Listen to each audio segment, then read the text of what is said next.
Philippe Nicole s'est mis dans un coin pour observer. Top, le filage commence. Les 26 000 couverts, bon, je ne les présente plus, c'est pas la première fois qu'on les accueille ici. J'imagine que la plupart d'entre vous les connaissent, hein, c'est un peu les enfants du pays quand même. Ils viennent donc de passer 15 jours de résidence ici, sur ce plateau. Convier un public sur une étape de travail, c'est un peu comme si on demandait aux gens de venir dans une cuisine avant que ce soit cuit, de montrer les ingrédients et de ne pas pouvoir goûter au plat. C'est tout à fait ça. Donc ça crée une sorte de rapport une sorte de malaise entre le public et les acteurs qui, moi, m'intéressaient.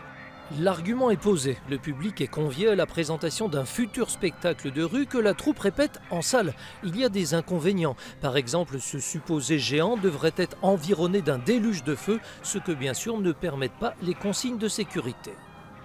C'est sûr que là, sans le feu, c'est pas pareil, hein. Mais dès qu'il y aura le feu, ça va tout de suite prendre une autre gueule. Et un petit coup de griffe au passage sur le gigantisme un peu creux de certains spectacles de rue. La satire, la farce, la parodie, tous ces ingrédients qui sont la marque de fabrique des 26 000 couverts, on les retrouve ici. Tenez par exemple ce décès stupide par étouffement d'un client de fast-food. Voilà. Là, c'est un parasol emporté par le vent qui multiplie catastrophes et victimes. Dans ce spectacle, on meurt beaucoup, de manière drôle ou grinçante. Ça, c'est nouveau chez les 26 000. Inhabituelles aussi, ces questions que la compagnie se pose sur elle-même.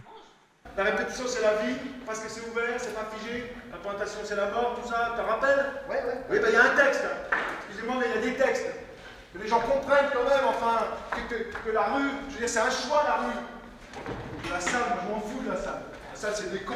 Il y avait effectivement peut-être l'âge, les 20 ans de la compagnie, qui font aussi qu'on a un peu envie de se retourner sur nous-mêmes, sur aussi faire un constat d'où on en est, mais de toute façon évidemment toujours amusée et festive, avec effectivement cette ombre de la mort qui plane au-dessus de nous, ou en dessous, ou à côté.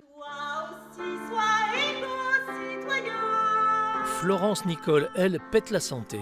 Irrésistible dans son prêchi-prêcha sur le tri sélectif imposé par un partenaire institutionnel, partenaire inventé de toutes pièces, évidemment. Ne me dites pas que vous, les lapins de la région Bourgogne-Franche-Comté, vous ne triez pas vos déchets? Trier nos déchets.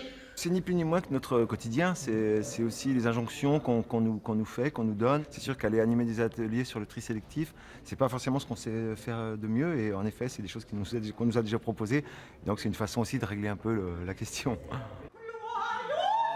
Et on vous en passe, et des meilleurs. Il y a aussi un meurtre en coulisses, le fantôme du théâtre, la mort qui prend une cuite, et cette irrésistible opérette. À bien y réfléchir, vous devriez aller voir.